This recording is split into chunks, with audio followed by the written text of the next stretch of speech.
Good afternoon and welcome to the West Coast Partnership to Promote Alternative Fuel Corridors as a part of the West Coast Collaborative.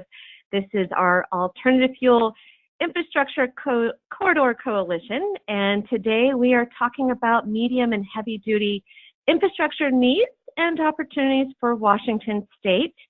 I am also joined here with John McEwen with EPA, and he is my partner supporting me with facilitating today's webinar. And then we also have a wonderful lineup of presenters that are going to share some really great programs that they're working on and some infrastructure needs that will help them deploy clean vehicle technologies as we look at solutions to build a stronger network for medium and heavy duty alternative fuel vehicles. All right, so first what I'm going to do is I would love to give you an update on how we're progressing against our roadmap for the Alternative Fuel Infrastructure Corridor Coalition for Washington. So I'll give you an overview of our roadmap to show you exactly where we are and where we plan to go. Then I want to give you an update on the status of Washington's alternative fuel corridors and where we have some great opportunities in terms of further designating alternative fuel corridors for electric, hydrogen, propane, and natural gas, and how all of you can be a part of the solution in helping us to grow out that infrastructure to enable the adoption and expansion of alternative fuel corridors.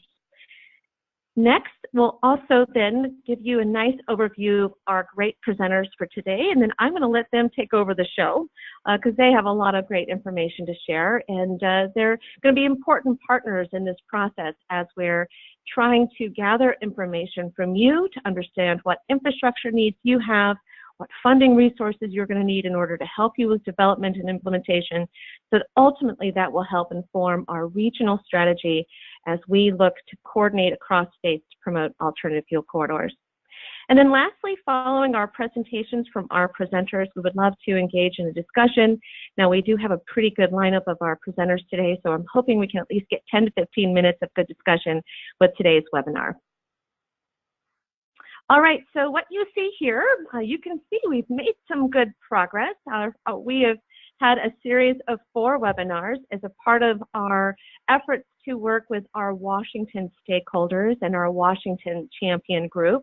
So we've had a webinar really setting the stage, understanding what the priorities and where we need to be focusing attention on advancing clean vehicle technologies to help improve air quality, to help improve community health, to really advance innovation and help drive the economy.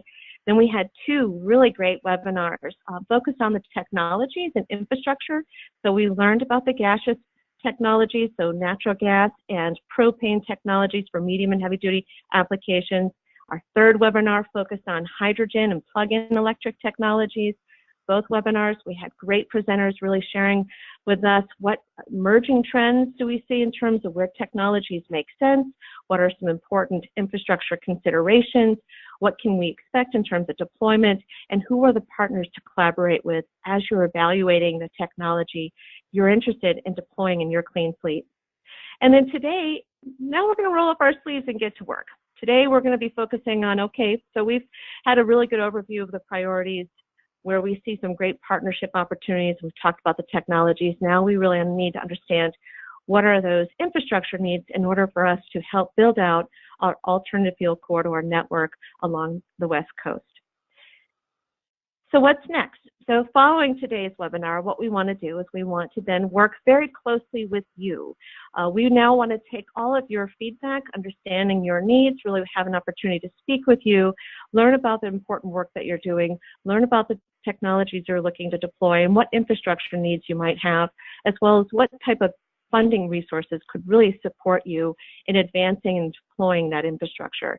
So we're going to develop a synthesis report to really pull together all of the information from our stakeholders in Washington, Oregon, and California that would then ultimately develop into an implementation plan. And this is something that we want to provide to our coalition partnership so that you can also use it as a tool. But this is primarily to help emphasize the need for funding, and as funding becomes available, we'll have all these great projects already lined up, ready for funding.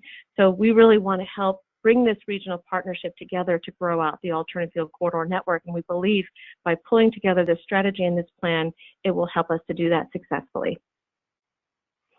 All right, so you may have heard that we've gone through 2 successful rounds of alternative fuel corridor designation in partnership with the Federal Highway Administration, Diane Turchetta and her team. We're now moving into round 3, and applications for the 3rd round of designations for alternative fuel corridors is January 31st, 2019, close of business, Eastern Time. So this slide here, I just wanted to show you, because I'm about to give you a nice overview of different maps of looking at the different technology types and fuels, giving you a better understanding. So what does it mean to be eligible to designate a corridor for EV, CNG, LNG, hydrogen, or propane? So we're really looking at stations that are going to be publicly available. You're going to be looking at EV, for example. They're really going to be focusing on DC fast charging, looking at 50 miles between stations, 5 miles off a highway. For CNG, you're looking at 150 miles between stations, again, 5 miles off the highway. LNG, it's about 200 miles. Same thing, 5 miles off the corridor or off a highway. Hydrogen, we're looking at 100 miles. Propane, we're looking at 150 miles, and again, about 5 miles off a main highway to help support designating that as an alternative fuel corridor for that specific fuel. And you can see I provided the link up here on the right corner in case you wanted to get more information on how to apply, what's eligible, etc. All right, so I thought for our West Coast partnership, I thought it would be really good because I know today's focus is on Washington, but really to bring the context of our regional partnership, looking at opportunities as our corridors cross states and really seeing the success of where we see technology advancing, where we see adequate infrastructure to support the deployment of alternative fuel vehicle technologies. So here, this is actually coming from a really wonderful tool, and you all have to check this out, and I'll share the information with you. But the NREL developed, Joanna Levine from NREL developed this really great mapping tool that really helps state DOTs, state partners to evaluate what existing stations are available and then what could be potentially designated as a corridor based on what has already been designated as ready or that has been designated as pending, or that could, because there are enough stations that yet hasn't been applied for, where there's opportunities to actually designate that as an alternative fuel corridor and being signage ready. So knowing that the public will have access to that reliable infrastructure. So if you take a look here, you'll see that where we have a really great case study of a wonderful West Coast partnership is along I-5. You can see all these green dots here represent stations along I-5. And so there's been excellent designation for EV readiness, for DC fast charging and for charger level 2, working all the way from Washington all the way down to California. So that's a really great example of where, working in coordination, looking at how we can advance electric vehicles, we have pretty reliable infrastructure there. Where you see these orange dotted lines, that's where there's opportunities to advance or there's plans to advance EV corridors. If you look here, this is the hydrogen map. So we do have signage pending corridors for hydrogen in California.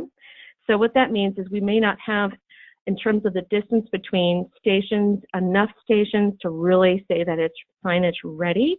But you can see that there's some great advancement here, especially if you're looking at Route 5, if you're looking at 101. So if we were to just continue and coordinate with Oregon and Washington and see where there's some market opportunities to advance the deployment of fuel cell technology in the medium and heavy duty space, perhaps we can work together to advance and build out that hydrogen corridor. All right, this next slide here, this is again just looking at our other fuels that are eligible under the FAST Act and that are eligible for designation under the Federal Highway Administration. So we look here, we have propane, CNG, LNG. So you can see again, we have some great activity in terms of station availability where you see these purple dots, where you see this little bit of shadowing. What that means is that it hasn't been applied for it yet, but yet there's enough station between each other to really designate it as a corridor. So this is something that should potentially be submitted for in the next round. Again, same here, you can see that we have designated corridor here for CNG going through Portland, and then where you see this orange dotted line, this is where we need to build out our infrastructure to really designate that as a signage-ready alternative fuel corridor. Same here, if you're looking at the LNG West Coast map here, you're looking at a lot of great potential, but then really just looking at where there's some opportunities to further develop stations for liquid natural gas to really designate this as an alternative fuel corridor. So I thought that would be helpful just to see from a West Coast partnership perspective how we're really growing out our corridors and where there's some really important opportunities for us to further coordinate and work with our state partners. Now, this is specifically honing in Washington, so I wanted to kind of give you an idea.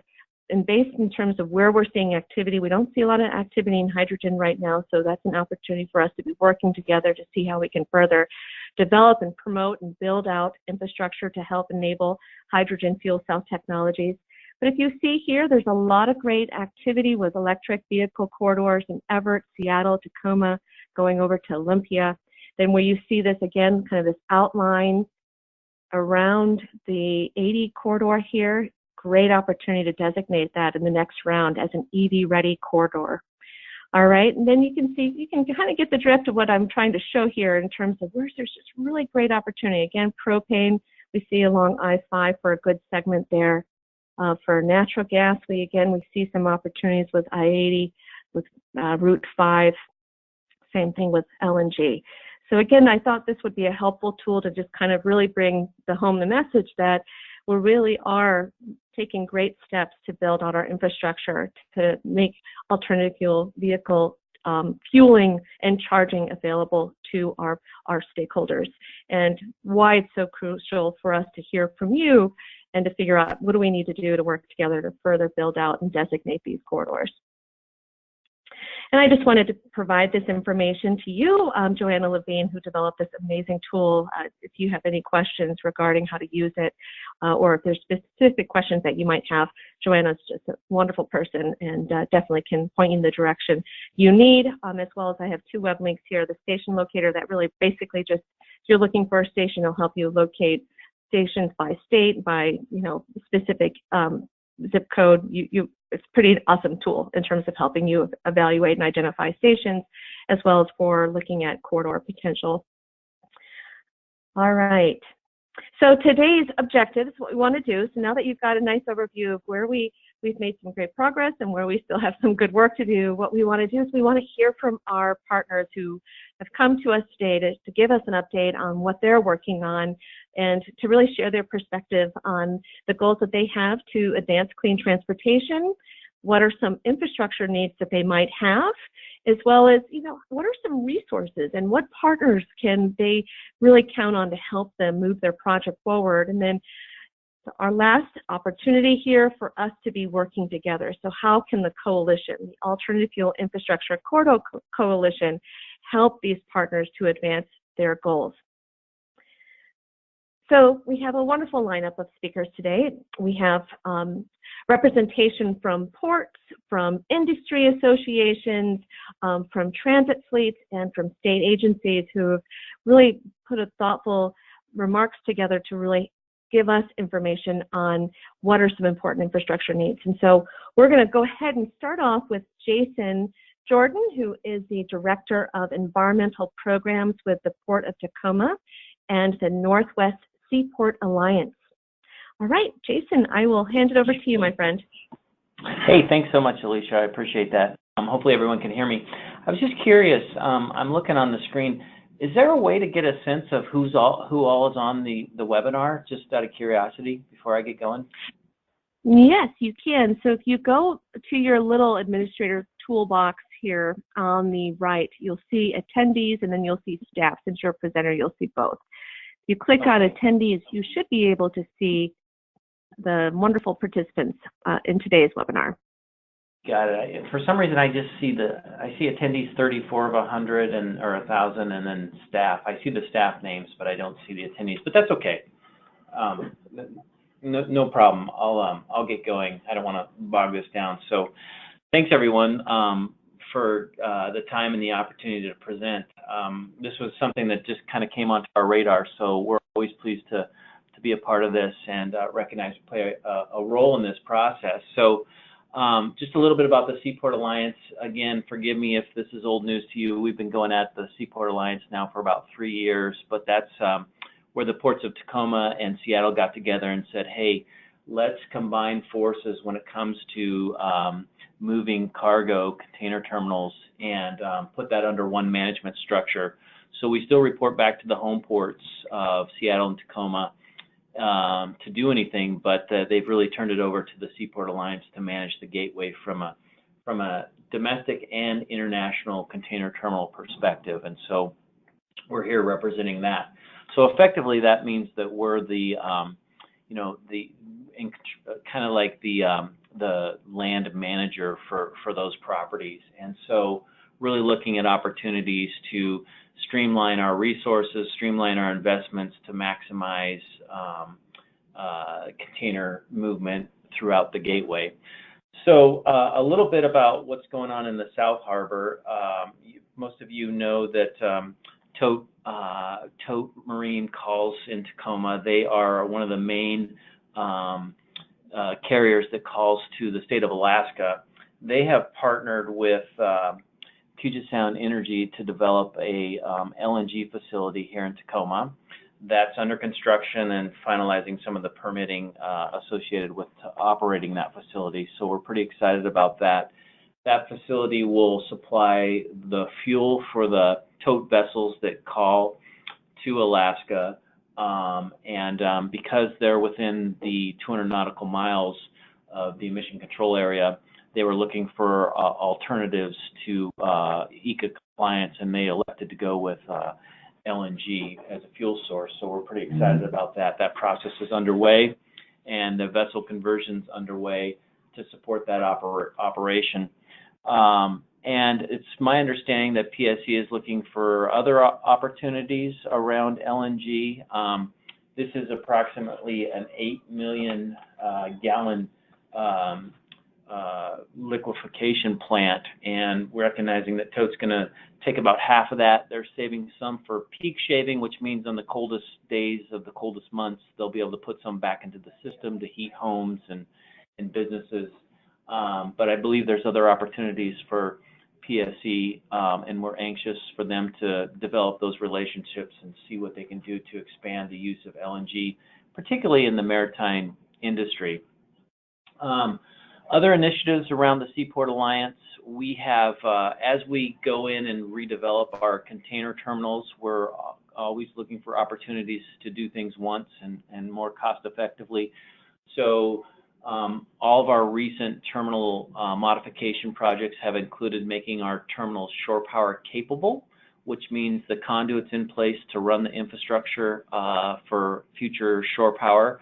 There's still substations and running the wire and then actually making the connection at the vessel, but there's certainly an opportunity there. We've been working closely in the South Harbor with Tacoma Public Utilities and in the North Harbor, Seattle City Light, to look for opportunities where we can partner to bring down not only some of the infrastructure costs, but the costs around the actual energizing the system itself.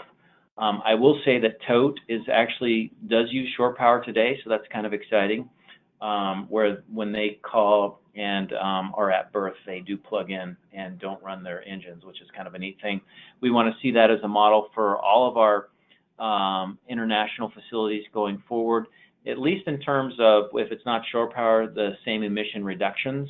I will say that we're in the process of finalizing plans to redevelop our Terminal 5 facility in the North Harbor in Seattle, and that has shore power in its design plans, and so we're looking for opportunities there to not only reduce the costs associated with bringing power to the facility, but also installing the infrastructure. But the current plan is that will be a shore power capable facility once that comes online.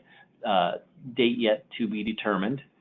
We're also working closely with our marine terminal operators, looking for opportunities where we can either bring in alternative fueled equipment.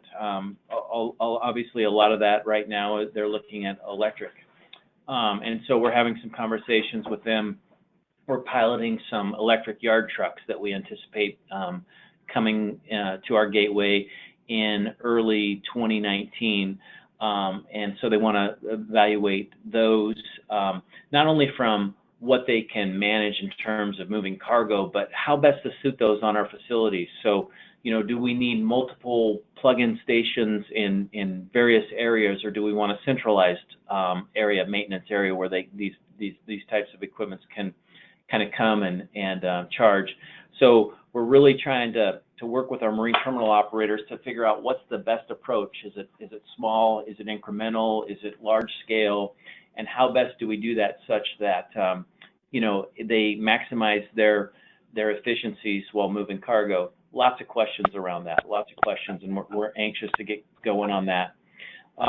We've also been talking with the ports of LA, Long Beach, and Oakland to look at how could we incentivize or prioritize the market change the market such that we can make electric equipment more available. Does that mean that the ports, as an example, would need to purchase the equipment? Probably not. That's probably a tough sell. But how can we modify or impact the technology providers such that they can continue to bring this equipment online at reasonable costs, such that it would entice our marine terminal operators to continue to evaluate different types of energy in terms of moving cargo. So those are just a few of the things that we're doing. As a side, we have a clean truck requirement that's coming online in January 1st of 19, so here in the next few weeks, where we're requiring a 2008 engineered truck or newer. We hope that spurs some thoughts about what other truckers can do with their non-compliant trucks in terms of, do they want to look at an electric truck? There's not a lot of that going on. Do they want to look at an LNG truck or a compressed natural gas truck? So we're anxious to see where that goes with our clean truck program. And I think the last thing I would mention is that we're in the process of updating our clean air strategy. So we have a Northwest Ports clean air strategy that includes Seattle, Tacoma, the Seaport Alliance, and Port Metro Vancouver, BC. And we're looking at opportunities to update that strategy. Obviously, we're looking at zero and near zero emission type technology, and so anxious to figure out what we can learn to incorporate into that strategy so that helps guide us for the next 5, 10 plus years. So that's a quick update of what's kind of going on at the Seaport Alliance, and I'd be happy to answer questions later. Great. Jason, thank you so much. I do have questions for you when we get to the discussion point, but thank you. That's an excellent overview of what you guys are up to, which is incredible. A lot of great opportunities to advance various alternative fuel technologies and marine vessels and cargo handling equipment. This is excellent. Thank you so much. Excellent remarks, Jason. Really appreciate it. Great. All right. Next, we're going to have Alex Adams with the Port of Seattle. Alex, over to you, and just let me know when you're ready for me to advance the slides. Terrific. Thank you. It's great to be here. I'm thrilled to present on the work the Port of Seattle is doing. And it's great to follow Jason because he covered a lot of the issues that we share in common, especially as it relates to shore power and providing power to some of the vehicles that we have driving around our seaports. So what I'd like to do is very quickly here provide an overview of what Port of Seattle's interests are in alternative fuels, talk about our successes so far, and then briefly go over some of our infrastructure challenges and opportunities as we experience them at the airport and the seaport. So next slide, please. So for those of you who aren't familiar with Port of Seattle, we are both SeaTac International Airport and Seattle Seaport operations, including the cruise and grain terminals. Our cruise industry brought over 1 million passengers to the Seattle metro area in 2018. We also have fishing and recreational marinas, industrial and commercial real estate throughout what we call the North Harbor or Elliott Bay area. We also have ambitious greenhouse gas emission reduction targets, which is why we're so focused on alternative fuels. And we share these with the Northwest Seaport Alliance. Our commission has set targets to be either carbon neutral or carbon negative for the GHG sources that we control. And for those that we influence, such as ocean-going vessels and harbor craft, we're hoping to achieve an 80% reduction by 2050. So our key alternative fuel interests include policy and infrastructure to support access to sustainably sourced renewable fuels for both the vehicles we have driving around, for our airplanes, if we can for a second assume that airplanes are heavy-duty vehicles, and then provide additional clean electricity to the ships, vehicles, and cargo handling equipment that support those ships. So next slide, please. So here's a few, this slide shows a few of our successes. We've long been committed to the use of alternative fuels across the port. Right now, we're piloting R99 renewable diesel at our airport, and our diesel fleet vehicles that fuel on site are all using R99. We've had great success so far and no issues. We also have hybrid and electric fleet vehicles in use. EV charging is available for public and port fleets. And as part of a one-time grant that we successfully applied for, we now have 50% of our airport ground support equipment being powered by electricity. And the majority of those vehicles serve Alaska Airlines. And at SeaTac Airport, 45 of our buses run on natural gas, and as I'll mention in a second, we're very shortly putting out an RFP for sourcing renewable natural gas to power those buses.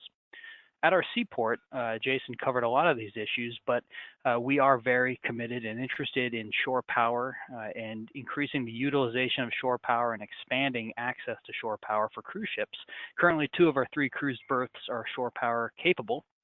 And we are working with Seattle City Light and other partners to figure out how we can expand to that 3rd cruise ship berth, which is currently located at Pier 66. We also have numerous hybrid and plug-in fleet vehicles in use. Most of those, understandably, are light-duty vehicles, but we do have some medium-duty man lifts, et cetera.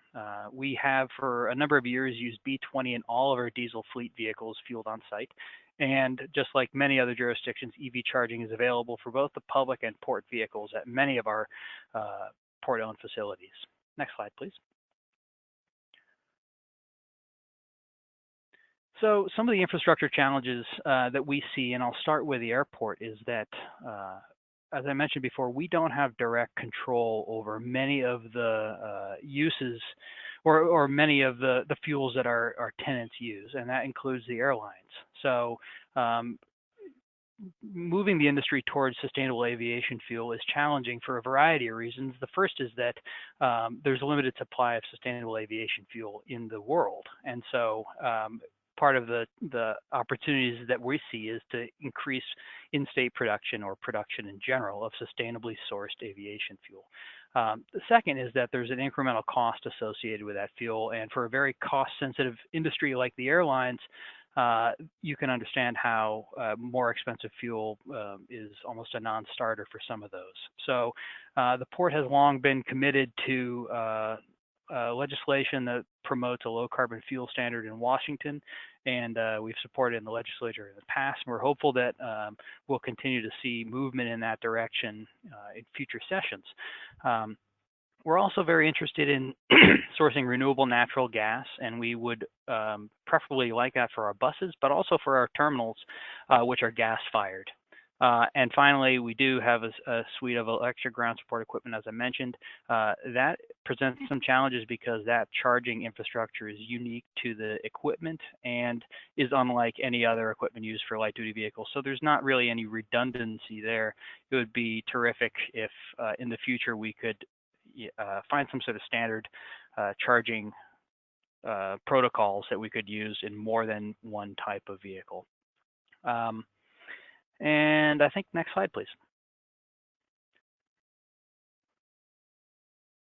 And so Jason covered a lot of these issues, but in the maritime sector, affordable and consistent access continues to be a major challenge. As we know, the ECA requires low sulfur fuels, and there has been some concern that low sulfur fuels may not be available at all ports of call that are covered by an ECA, so that you can extend that same concern to other alternative fuels that could conceivably be used in ships. LNG at this point seems to be the most viable alternative, and we continue to watch and see how that technology gains traction here in Washington State, obviously following what TOTE does.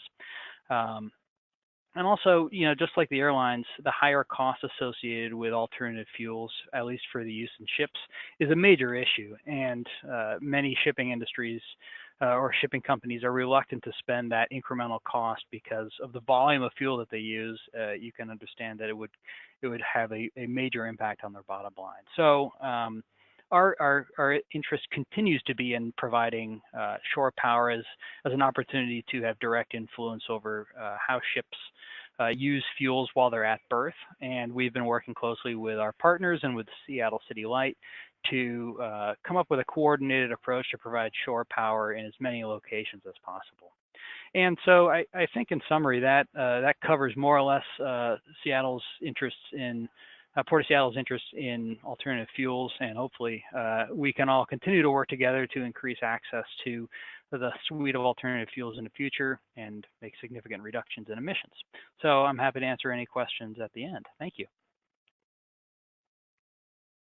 Alex, thank you so much. Lovely overview, and sounds like you guys have a lot of project interest and where you're looking to strengthen and hopefully where we can make things more affordable for adoption. But thank you so much. It was an excellent presentation. All right, next I'll hand it over to my friend Jeff Howe, who's the Vice President of the Alternative Fuels Council with the National Association of Truck Stop Operators.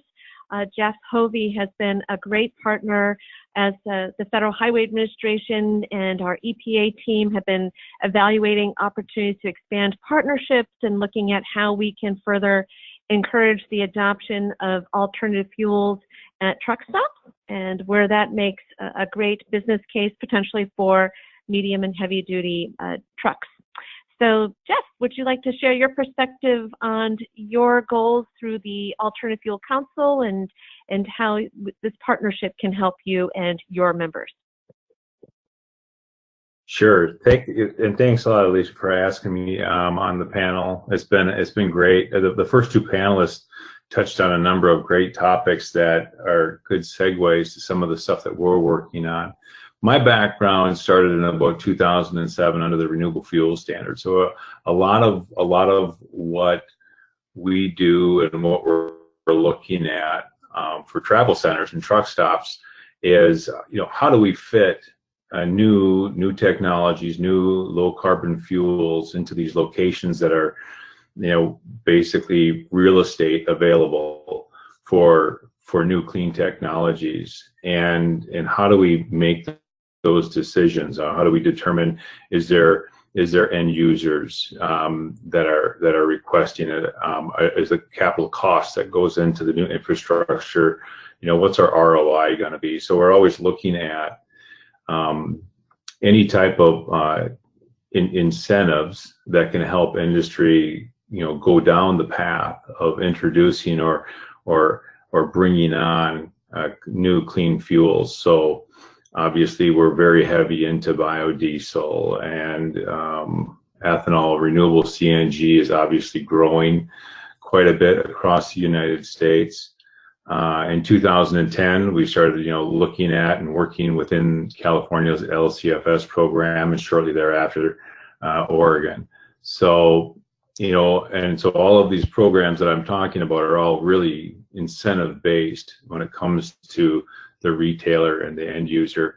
And there are credits that are allowable within those structures that in some cases create a situation where the fuel itself is literally at zero cost when you account for all the credits that are involved. So that's very significant for anybody who's looking at changing over fleets or technologies. And so we try to help our industry look at all those different variables. So whether it's funding for installing new biodiesel blending equipment, or offering CNG, preferably renewable CNG, and looking at those energy offtake agreements with anaerobic digesters from landfills or other waste facilities that are capturing the methane. Looking at all of those different costs that go into that. And then another big component of what we do is basically software solutions for our members. And that is anytime there is an incentive involved, whether it's a tax credit or a flat out incentive like a RIN credit under the RFS or the CI value under LCFS, there's compliance requirements that come with it. So we also work with our clients and our members on maintaining a very high level of compliance under those programs so that they can realize these incentives and be comfortable working in this space, and thereby want to do more. And frankly, the RFS and LCFS programs have been very successful in that regards. So we like working in that space. We like bringing some of these new opportunities to industries.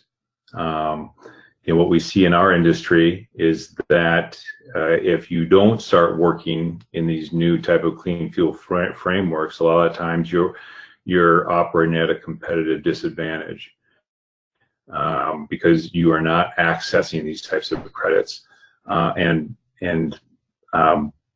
reflecting that at the price of the pump. So it really behooves the travel center industry to be more involved in these types of programs. So we're not so much into mid to heavy duty electric right now. I think we've got a little ways to go on that. One thing that would certainly help that along is if the EPA actually moved forward with their ERIN concept, or actually the rules that are already in place. So we're kind of waiting to hear from EPA on that. Once they do that, you'd be able to generate more incentives for charging electric vehicles with the use of renewable electricity. California has already stepped into that space. They're already doing some of that. So that's going to be interesting to watch what they're doing. So that's, the Alternative Fuels Council is a relatively new program born out of NAPSO, and my experience going back to 2007 working under some of these state and federal programs that help marketers make that decision to incorporate new clean fuels. And the other thing, obviously, what we're looking at is what's going on from a very political standpoint, what's going on with the current EPA administration.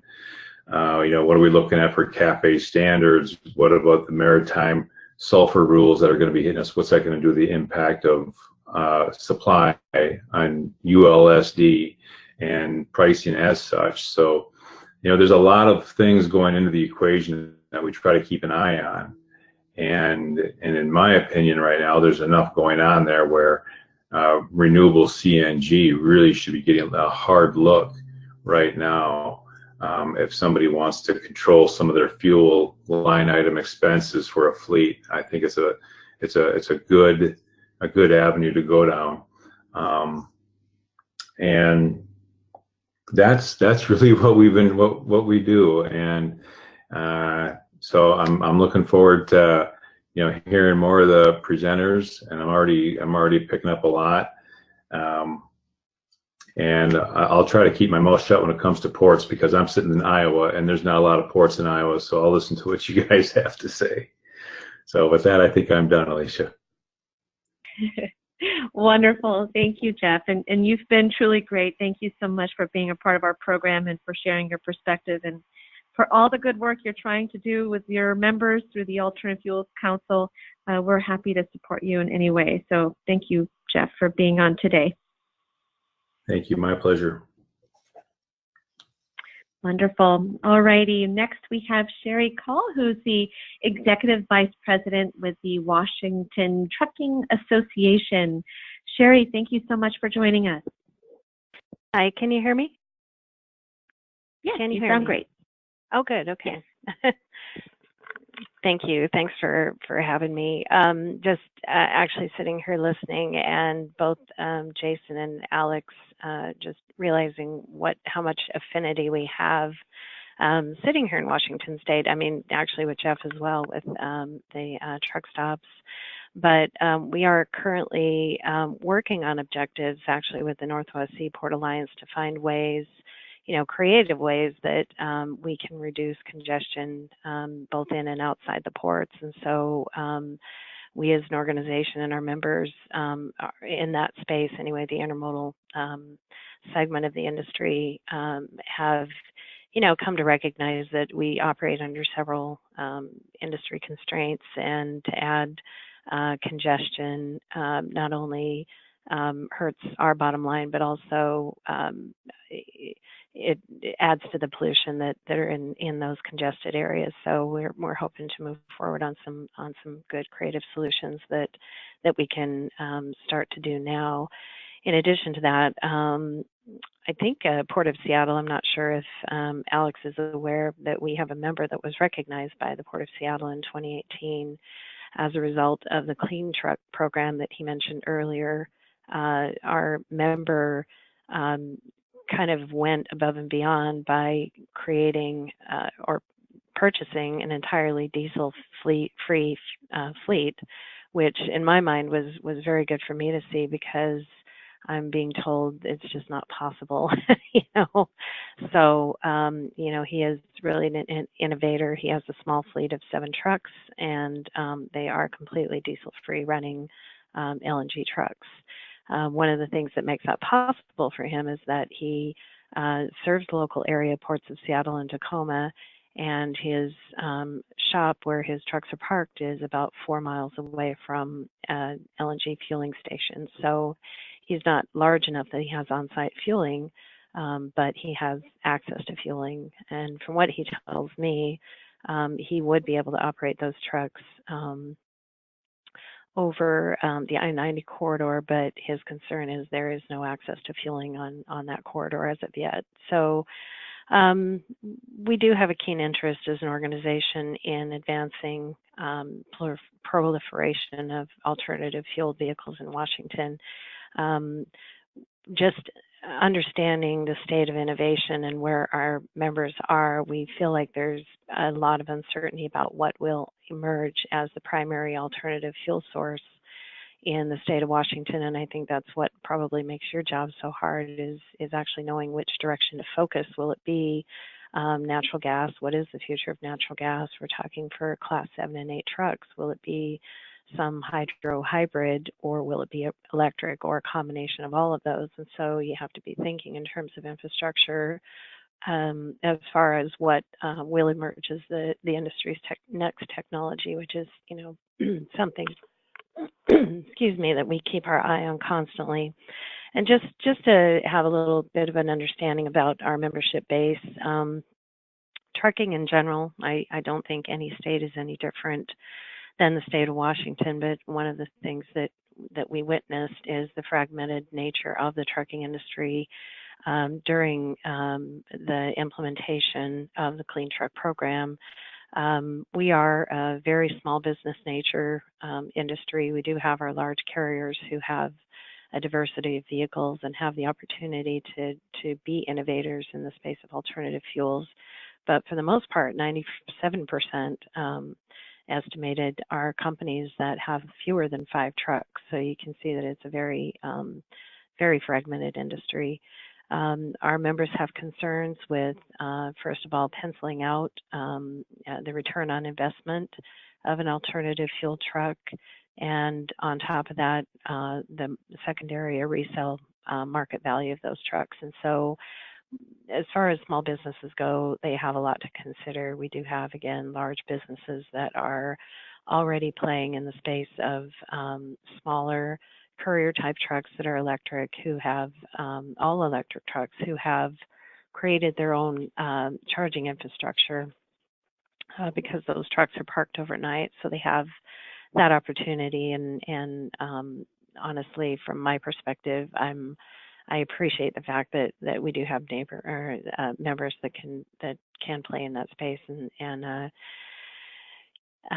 spend their money innovating and finding out what these technologies are capable of, while these small businesses who may be the last to adopt these technologies can watch and learn. So, things that we're concerned with, again, I mentioned the LNG, CNG status of fueling over the I-90 corridor. There's nothing that exists outside of the I-5 corridor, it's my understanding, and I think we're pretty well covered from what I understand on the I-5 corridor in terms of LNG and CNG fueling, but nothing else is planned as far as I know, other than electric vehicle charging, which our state, I believe, has set aside some of the VW settlement funds to pursue, but I'm not involved in those conversations, and I'm guessing it's because there is no plan for heavy vehicle electric charging, and that's going to be a major component as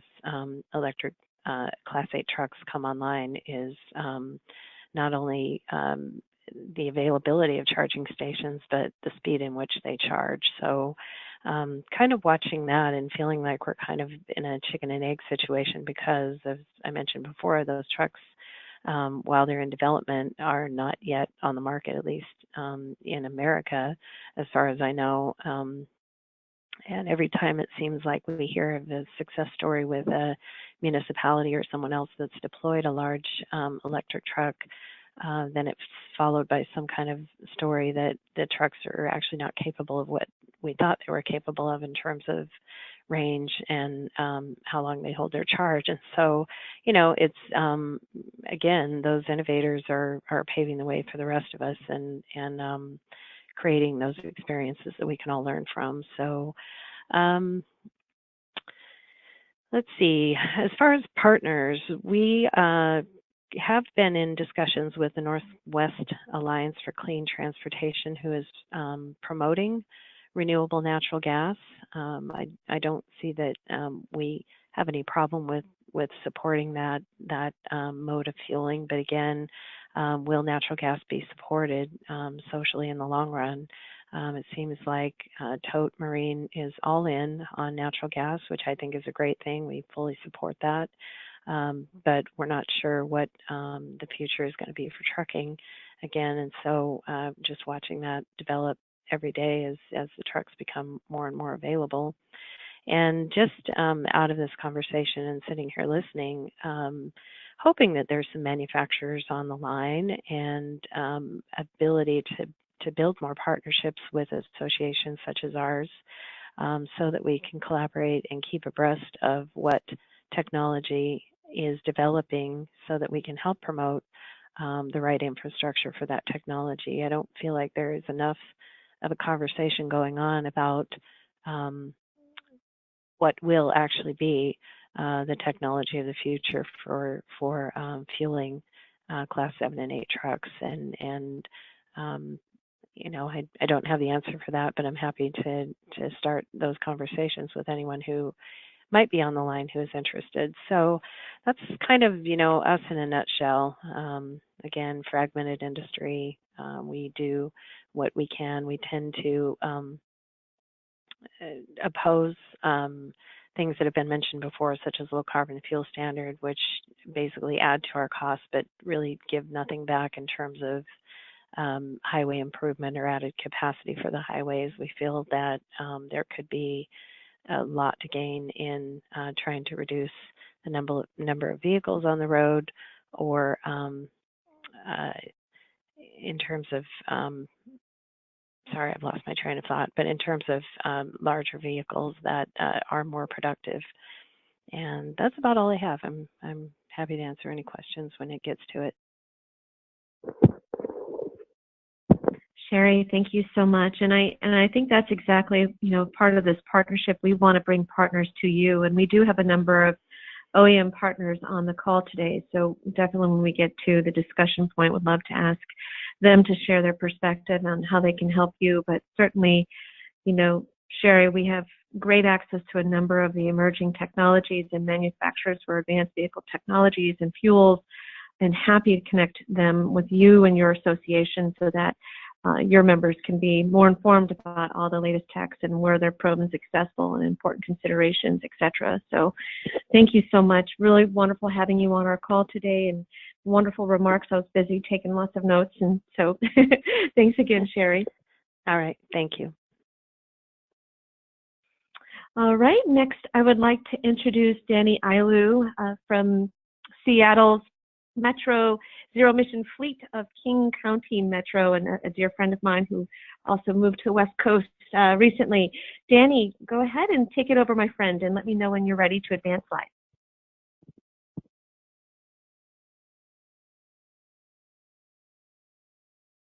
And you might be on mute, Danny.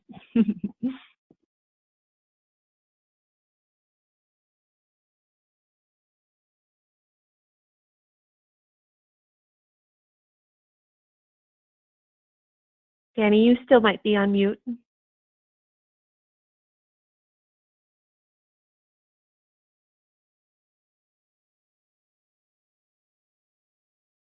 How is it now, Alicia? Can you hear me?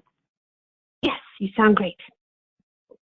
Okay, thank you very much. And thank you very much, Alicia, and thank you everybody else for having me here. I'm going to spend the next couple of minutes sharing our King County Metro Zero Emission Fleet and what our plans are. So on the second slide, we started by discussing a couple of strategy options, and I'm sure they apply not only in our transit industry, but across other industries. And you can pick one of these three options, or you can sequence them. So you can study by learning from others and see what's happening in the industry. You can actually start deployments, and if you have a larger fleet, and depending on your funding sources, you can do small-scale projects and pilots. You could test, evaluate, and then decide how to scale, or you can convert. And usually the last option is either later down the slide when the technologies are mature, or you can start doing it earlier if you're well-funded, because by being an early adopter, you have more of a voice or a bigger say in how the technology develops and matures. We have a little comment there from one of our operators, again, for most of our customers, they don't realize that some of our buses are zero emissions. They're just interested in the point-to-point ride. They want it to be safe and on schedule. And with that, we have a lot in common with our friends in the trucking and also in the port industries. But in the back offices, we do focus on our goals to meet our carbon standards, as well as our decarbonization of the fleet, and trying to stay on path with our goals and with the message that we need to send to our consumers. Next slide, please. So we operate a fleet of 1,500 large heavy-duty transit buses. About 58% of them are the long 60-foot articulated kind. And we've been involved in testing and evaluating various battery electric bus technologies for a couple of years now. And we believe that where the technology is today, we can pretty much meet about 70% of our operational requirements without making any adjustments in the way we do business, meaning time available for service and when the buses come back into the base or when they leave the base and that sort of stuff. That being said, out of the 1,500 buses, 174 are already zero emissions. Most people are not familiar, so if you come to the state of Washington, particularly in the city of Seattle, you can see this kind of curiosity called a trolley bus. There are a couple of cities in North America that still operate them, and we're one of them. And 174 of them are zero-emission buses. They provide the benefit already to the community, and they're actually responsible for 20% of our trips. So these 174 electric trolley buses, including 110 of them being articulated or the larger variety, because they operate mostly in the congested downtown Seattle area, they provide this zero-emission benefit to the communities that they serve. We also have 11 battery electric buses. These have a smaller battery and they're supported by opportunity charging. So these are pretty much ideal for very localized operations, fixed route operations where the vehicle stays on the same route day in and day out. And we're currently adding 10 additional zero-emission battery electric buses and six of them are going to be the standard size bus, which is a standard 40-foot size bus, and 4 articulated buses, because we do have some issues with our current articulated bus designs, and that's basically the way they handle in inclement weather, which is not very good, so we have to pull them off the road. Battery electric buses in the articulated version promise to drive the center axle and the rear axle, potentially giving us additional traction and sustained longer, the ability to sustain winter operations a little bit longer. Next slide, please.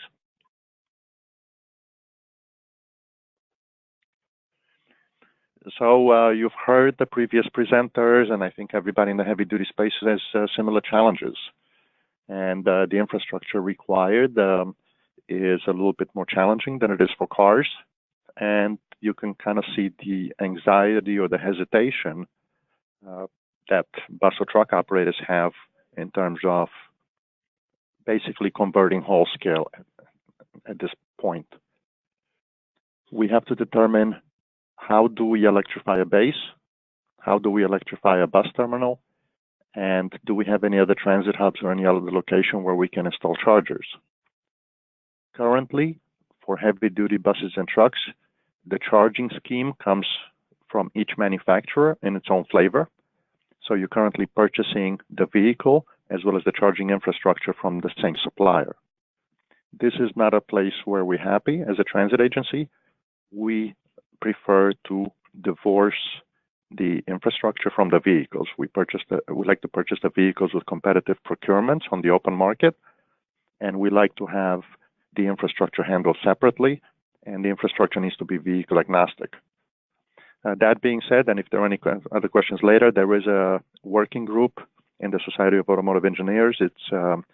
There's an overhead high power charging standard being developed, SAJ 3105. We're also looking at using SAJ 1772, which is the automotive DC fast charger standard. We're looking to use that standard for heavy duty buses for low power overnight charging. So there are some inroads being made, and things are looking pretty bright now. We're definitely looking for automation and controls. And in terms of automation and controls, what I mean by that is that software needs to integrate operations as well as vehicle charging. As you all know, a vehicle has hours where it's sitting idle, and that's an opportunity to charge the vehicle. However, that time needs to be maximized so that the power level can be minimized, therefore bringing cost efficiencies to the system. And all of that problem solving has to be matched in with the scheduling of the operators or the drivers. So that's why I had the little note there about dispatching, crew scheduling, service planning, charging, and full facility energy management. So you cannot just electrify a bus base in a vacuum. You have to realize that you have other support vehicles that operate out of that base. Next slide, please.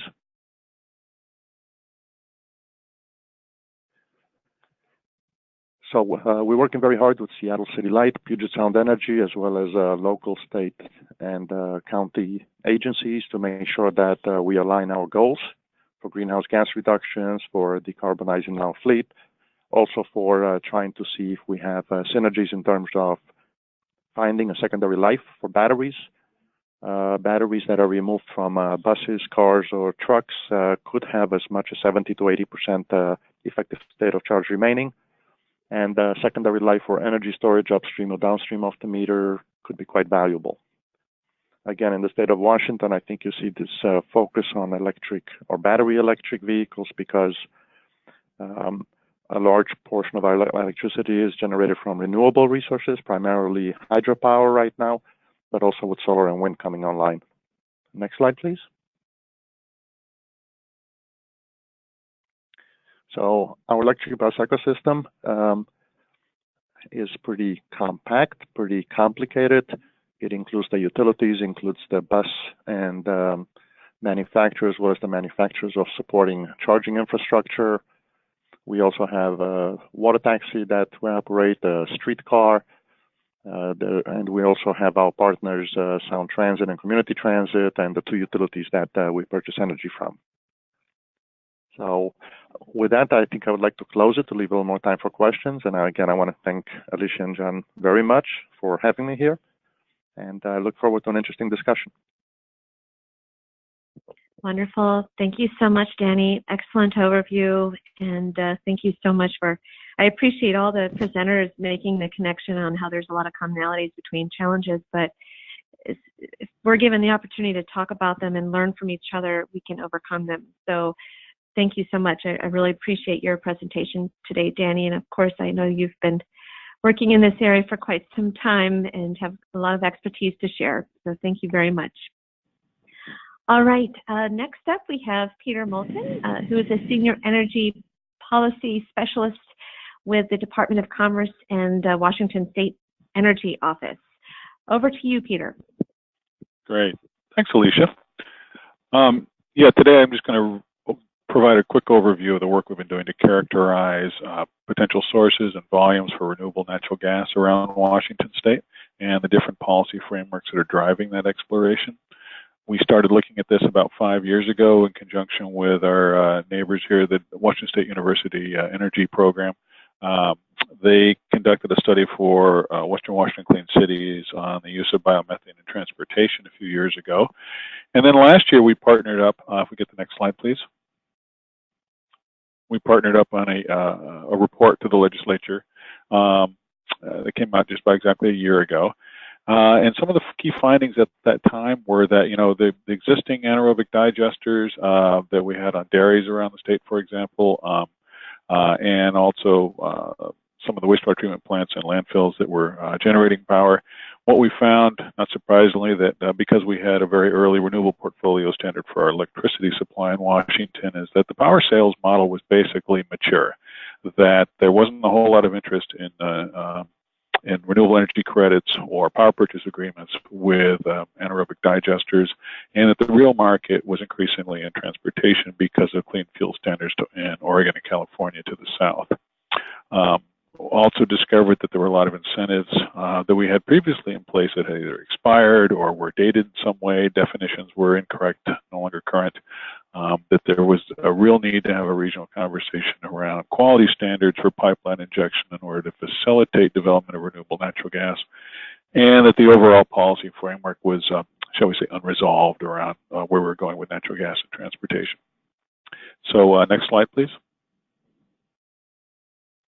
So last legislative session, we had request legislation that restored and expanded many of the tax incentives that had to do with renewable natural gas production. And the legislature gave us a directive to develop a more site-specific techno-economic assessment of RNG realities and to discuss policy options and explore preferential purchasing in the public sector to drive more renewable natural gas into the gas supply, and to undertake that regional pipeline standards conversation with the gas utilities. Next slide, please.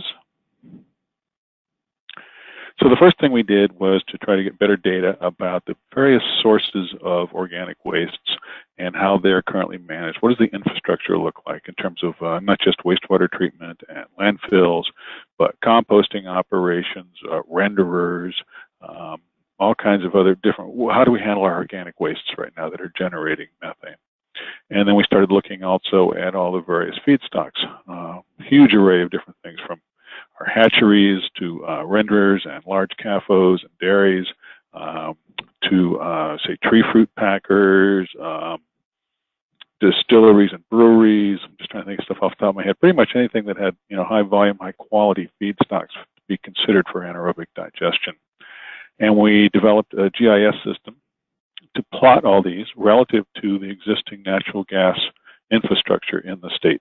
And the intent there was to highlight where opportunities might occur to capture biogas, condition it, clean it up, perhaps do a little nutrient recovery while we're at it, and then inject the resulting renewable natural gas into the pipeline system for a variety of downstream uses. And so the map you see there is just how sort of the regional primary natural gas backbone exists in the Northwest. Next slide, please.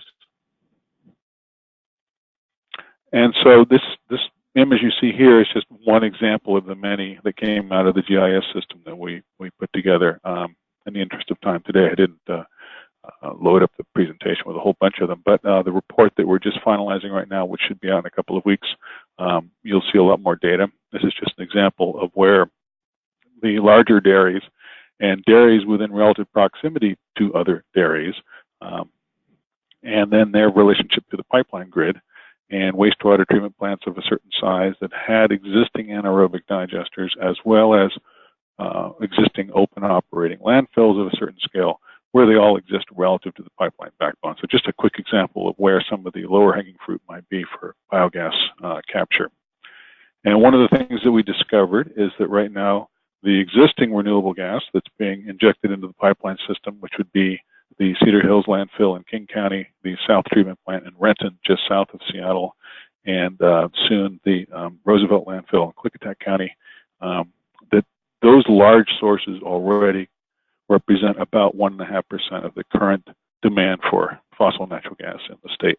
So then the question arises, okay, if you want to green up the fossil gas supply with renewable natural gas, what would it take economically and in a policy framework to get to, let's say, 3% or 5%, depending on what policymakers wanted to do. This was one of the directives that the legislature gave us last session.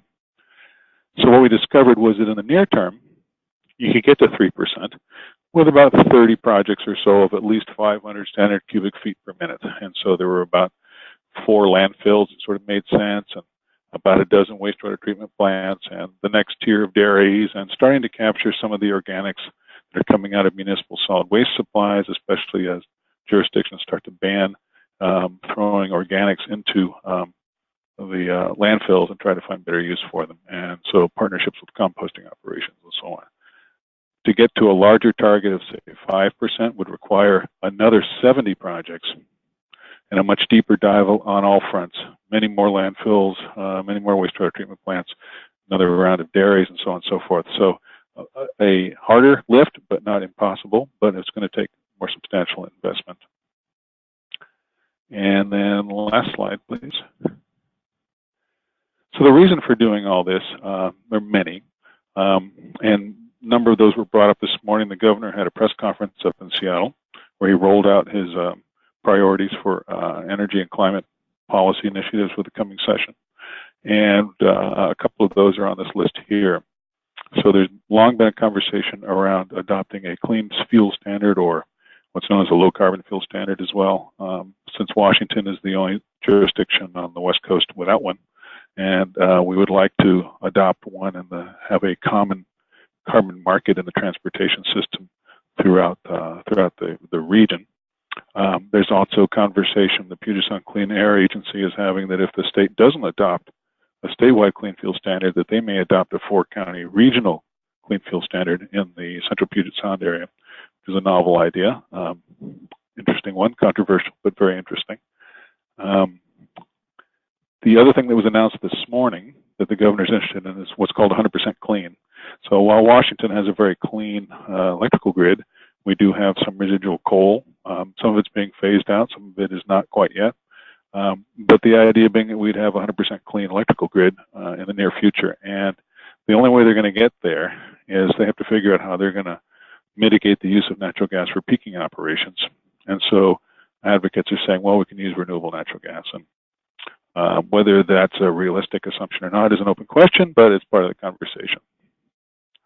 Another big thing that's happening, there's conversations that we'll likely see legislation on a renewable portfolio standard for natural gas, meaning that you would, much like in the electrical system, you would ask the regulated utilities to incorporate a certain amount of renewable natural gas into their gas supply by certain dates. One of the things that we explored this in our report that's coming out shortly, and one of the things we found is that it might be possible to do that on a carbon-weighted basis and go after the more important and more damaging fugitive emissions that may come from, say, dairy lagoons or leakage in the gas distribution system. So that's going to be on the table as well this legislative session. And then there's also interest in expanding tax incentives around the distribution and sale of RNG, not just production. And then lastly, the directive that we have to lead this voluntary conversation with gas utilities around pipeline injection standards. And since we share the same utilities with Oregon, we're talking about having it being a regional conversation and inviting Idaho in as well, because they only have one gas utility, but they have a lot of potential renewable natural gas. So that's a quick summary, and I look forward to additional questions and conversation. Thank you. Great. Thank you so much, Peter. That was a wonderful overview, and what a great report. Excellent progress there. Thank you so much for coming in. I know it was a short notice too, so thank you so much for being on today's webinar and providing a good update. And love to see that, you know, multi-state coordination on RNG development and the opportunities there. So that's excellent. Well, everyone, we're at the end where we're now going to engage in a discussion and have your questions ready, as I will soon open it up for a discussion with our great presenters today. First, I just wanted to mention that I have the presentation available for you to easily download. So if you go to your administrative toolbar on the right, you'll see a little arrow that says handouts. If you click on that, you'll see there's 1 out of 5 handouts. You can go ahead and download today's presentation. Today's presentation is also being recorded, and Casey and I are going to be pulling together all the wonderful recordings of our webinar series this season and making that available online to all of you. So be on the lookout for that when we send out the announcement that you can review past webinars at your leisure. But real quick, what I wanted to do, and really this is getting to the part where we need your help. And I think we've learned a lot from our presenters today in terms of some important needs that they have, where they see some good opportunities, where they could use some support from partners, and that's certainly something we want to follow through with, and hoping that our regional strategy will incorporate a lot of the good projects and needs there. So on this slide, what I wanted to point out is John and I are wanting to investigate with Washington, Oregon, and California. We want to identify projects where there are infrastructure needs. And I've included, you know, 2 columns here, really trying to learn a little bit more about the project, so understanding, you know, the project location, kind of the distance to the nearest corridor or highway or interstate or state highway or roadway, the project partners that are involved, you know, what's the specific fleet vocation are we looking at? Are we looking at delivery, refuse, transit, school bus, etc., or possibly off-road technology for cargo handling or marine applications. Then also looking at what is the vehicle technology or transportation technology that you're interested in, what's the fuel type, what's the number of vehicles that are we looking at in terms of transitioning to advanced vehicle technologies or transportation technologies, what's the kind of the wish in terms of the timeline of completing or rolling out and deploying clean vehicle technologies. And then as it relates to infrastructure, just kind of understanding the station that type that you're looking at, the number of dispensers or chargers, if you're looking at electrification, what do you anticipate will be the estimated fuel or energy used to operate and to deploy that fleet successfully, the equipment costs for infrastructure, development costs, operational costs, and construction schedule. So I know that's a lot of details, and not that we're expecting all of that from you, but just giving you an idea of the type of information that John and I are looking to collect from you as a part of our synthesizing all this information that will help further support the development of our implementation plan and strategy. So anyway, we can talk about this during our discussion, but let me now give you the opportunity to ask the wonderful presenters that we had on the phone today your questions. And so if you want to go ahead, what I'm going to do, and in case you feel free to help me out, dear heart, if I missed any good questions, but I see a few in here. Also, if you wanted to speak and wanted to ask your question verbally, go ahead and you can raise your hand. I'm going to go ahead and click here. There's a little hand icon. If you click it, then I'll see that you are ready to speak, and then I will unmute you. Unfortunately, I have to unmute you, but that's easy to do. So real quick, what I'll do is I'll go to Richard Reynolds. I'm coming to you, my friend. I'm going to go ahead and unmute you. Richard, are you there? Do you have a question for us? Hello, I do. Question, is there any cost information on the RNG programs?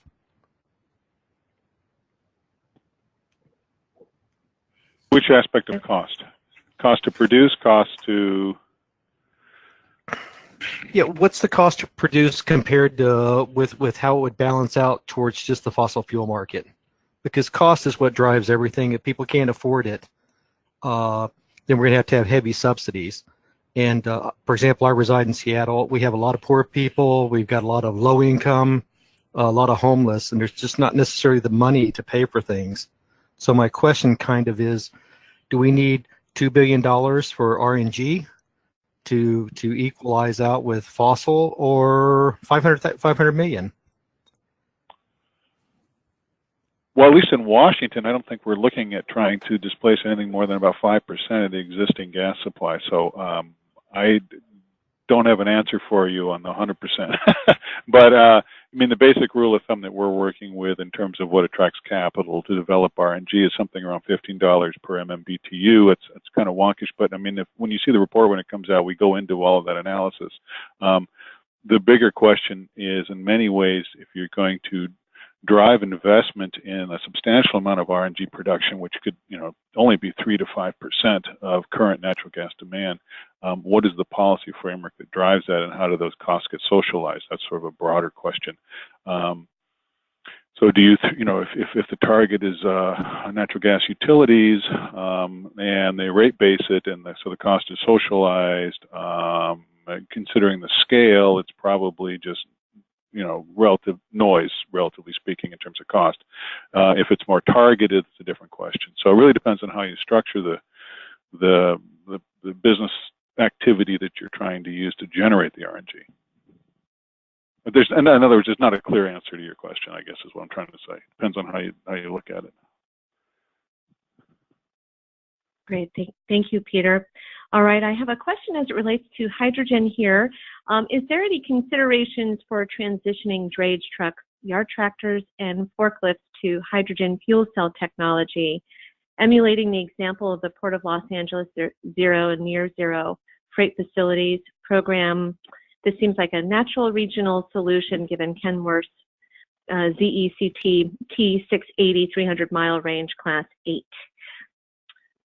So I'll first open it up to maybe our port friends if they have a response, and then I also have a couple partners online that might be able to provide some input. So yeah, this is Jason Gordon again. Excuse me. We have actually sat down and talked a little bit with our friends in Southern California, the ports of LA and Long Beach, to see exactly what they're doing with hydrogen and where it's working, where it's not. And also, the Toyota Motor Company is in the process of investing heavily in hydrogen, and we've sat down with them a couple different times. Obviously, having a hydrogen fueling source is a big issue, and there's nothing like that I'm aware of that's planned in the PNW, but we're certainly talking to Toyota and others about doing a pilot project so that we can share that with our marine terminal operators to see what are the operational issues associated with it and how well it works, and then, of course, cost constraints. So those conversations are taking place.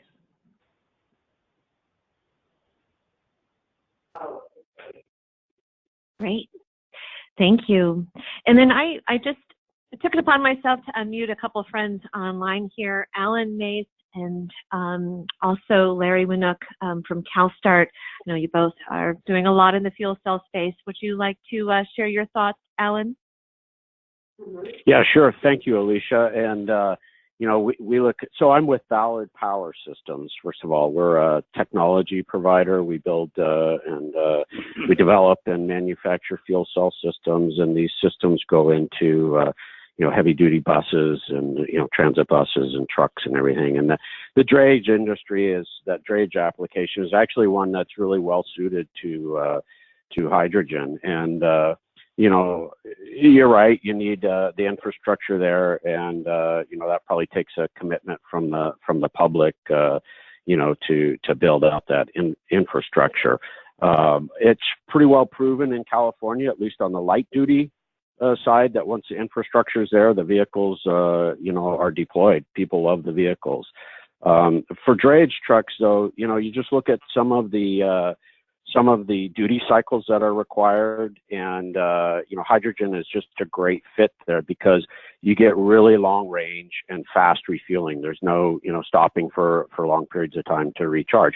Just think about running apples between the ports and Wenatchee, Yakima, over to the ports. Those routes are long enough that and over the mountains and during harsh weather and everything, you're going to really struggle with an all-electric solution. Hydrogen would be a great solution there. And the last thing I'll say is, we've got right in our backyard here, we've got PACCAR and Kenworth. And Kenworth is actually experimenting with fuel cell trucks and down in Los Angeles. And it's too bad, kind of a shame they're not able to partner with anyone here in the Puget Sound area.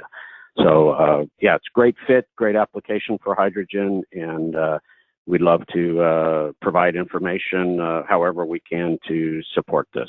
Thanks, Alicia. Thanks, Alan. Great. And Danny, I might have a question for you as it relates to fuel cell.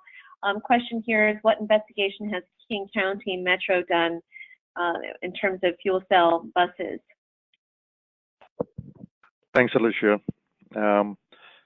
King County is right now pretty much watching all the developments, especially in hydrogen fuel cell space. Again, if you saw in my presentation, the existing battery electric bus supports about 70% of the existing operations without any adjustments. That's not to say that small adjustments can be made to accommodate a large portion of the remaining operation. But where we are right now in the stages, we're exploring the various type of battery electric buses, fast chargers versus slow charging. And ideally, we would carry about as small of a battery as possible. And we do realize that a large battery electric bus or a fuel cell bus are both heavy vehicles. And we're sort of trying to explore what are the limits in terms of empty vehicle weight to make sure that we do invest as much of our resources into carrying as many passengers as possible.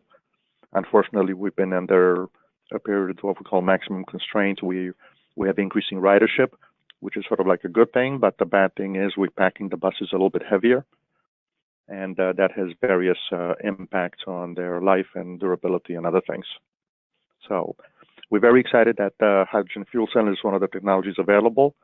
We currently have electric trolley buses as well as battery electric buses deployed, and we're exploring different battery sizes and different charging opportunities. But I think things may change over the next couple of years. This is very exciting. It's a very exciting field to be in. Great. Thank you so much, Danny. Wonderful. All right, we have a question here that says, is there synergy in heavy-duty alternative fuel infrastructure among different types of fuel? Who would like to take that on? No, this is Danny. I could jump in if you want. Okay, go ahead. So, I mean, right now we're working on various studies, and we are looking at renewable diesel for even things for like standby generators and for things like that.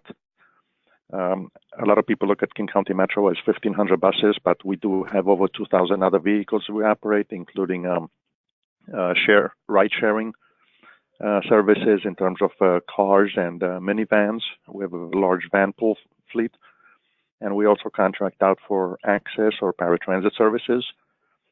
So there are a lot of opportunities there for looking at renewable natural gas, renewable diesel, but even some of the other things that are currently not in our portfolio, but you did mention it before, of CNG, LPG, LNG, where maybe 10 or 15 years from now, we can figure out where the synergies are between the various things in terms of resiliency, backup power, and that sort of stuff, and see if we can bring them together to get a solution that gets us to our carbon goals and our greenhouse gas goals, and also work the operational cost issue. Excellent. Thank you, Danny.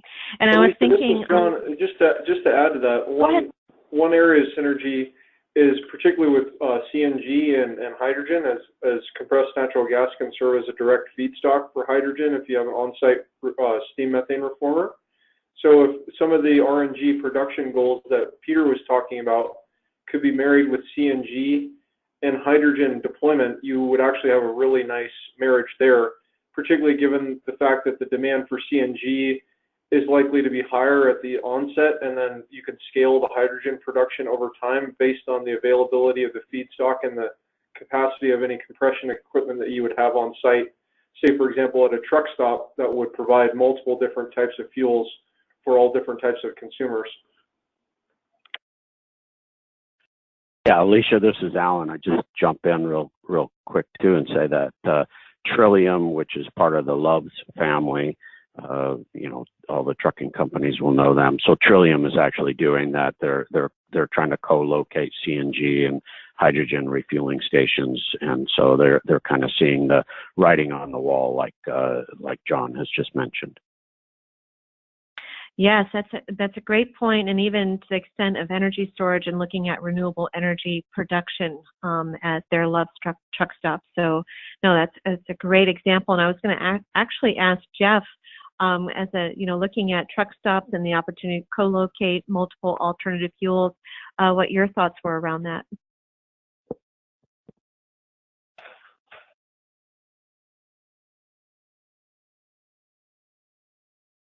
Still have Jeff.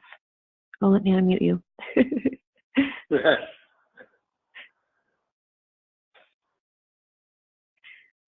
Jeff, are you there? Oh, I'm sorry. Alicia? No problem. Yes, we hear you. Okay. Could you, was there a question? Yeah, so we were talking about the synergies of multiple fuels at a location, and we were just giving the example of Trillium, the Love's travel stops, and how they're looking at co-locating natural gas, hydrogen, EV charging, and even looking at energy storage and with the use of renewable energy such as solar. Just wanted to hear what you thought about that as you're working with your members to evaluate alternative fuels. Yep. So we have a couple of members that have got some diverse fuel offerings at a single location, and as you can imagine, there's limited real estate. Right now, they're struggling between if they can get more real estate, there's a great need for truck parking. So it's not just what are they going to offer for a fuel, it's how are they going to use that piece of real estate. And so it really comes down to a number of factors. In some of our discussions, it's how do you maintain traffic, right? You want trucks to get in and get out expeditiously. So if you're doing, say, for example, CNG or LNG, right, you need the fast flow and to keep people moving behind the wheel. Electric, I'm just not hearing about it yet, right? Because we're still waiting for the vehicles. We're working with some of the folks that you and I have spoken to already, whether it's Ruan or other large fleets as they play around with new technology. But it's taking an existing piece of property and adapting it in a way that we know how to do business. And that's how do you charge the customer, right? By the gallon or an equivalent gallon, and making sure that the state and federal laws support how we're doing our retail business, charging the customers. So I'm kind of dancing around the question right now, but I do think that, like I said before, when you're going from working with the wet gallon, to something else, that CNG and renewable CNG makes good sense. We've seen it before, however, in the past so many years, where we had a lot of industry folks make that investment and start putting in the equipment for CNG only to see the diesel price drop off, and all of a sudden that CNG is no longer competitive. And you know, the opposite of that we're probably looking at right now. The maritime rules go through, we start having to juggle around our ULSD and how, you know, what's that market price going to be on diesel fuel? Is it going to continue to go down, or is it going to start shooting up? Most people in the industry are saying that it's definitely going to shoot up. Without a doubt, it's going to be going up. So, you know, our fleet's going to be demanding something that's going to lower their fuel expenses.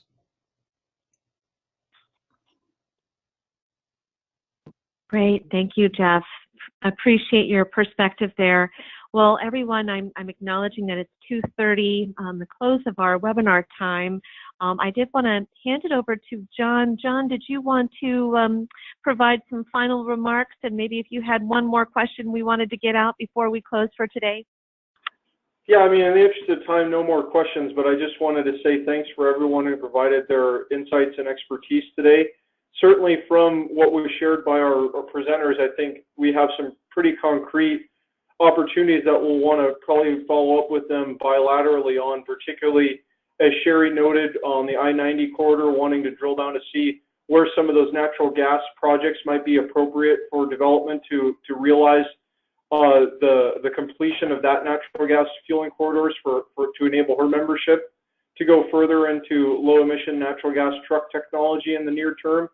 Similarly, for our partners at the Puget Sound ports, you know, looking at major electrification infrastructure upgrades that they're going to need for both marine and non-road freight applications, and how we might go about highlighting those needs and aggregating some more resources to support that transition.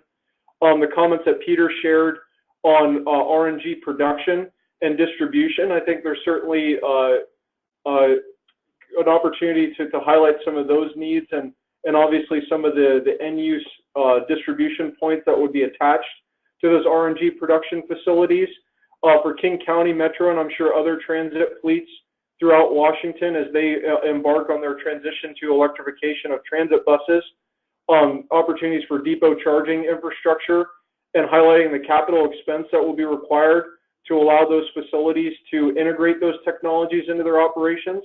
That's kind of really where we are in this process, is trying to drill down to what those opportunities and really what those needs are for our partners in the West Coast states. And through our planning effort that'll be forthcoming in 2019, really prioritizing those for whatever available funding assistance comes out of USDOT, through our regional MPO partnerships, or from in-house resources at the state or local level to deliver on some subset of the projects that we've highlighted. One of the things we didn't get a chance to touch on today was behind the fence line fueling infrastructure for private fleets, and we will be following up with a number of them, particularly in the parcel delivery use case, to see to what degree we might be able to help them have more sustainable operations in Washington, Oregon, and California. So something to keep in mind. But given that this is our last formal webinar session for the state of Washington, I just wanted to thank everyone who's been part of this process since its inception, and know that we will be looking to you and following up with you individually to get more grist for the mill as Alicia and I develop this multi-state implementation strategy for alternative fuel infrastructure development. So we're 3 minutes over. Apologies for eating more of your day, but thank you again for your time and attention and your continued partnership on this effort as we reach really what is going to be the most substantive stage in plan composition and eventually publication, hopefully by the end of the summer 2019. So thank you again. Thank you, John, and thank you, everyone. Looking forward to working with you, and have a wonderful rest of your week and holiday season. Thank you, everyone. Thanks, Alicia. Thanks, Alicia. Bye-bye. Thank you. Bye-bye.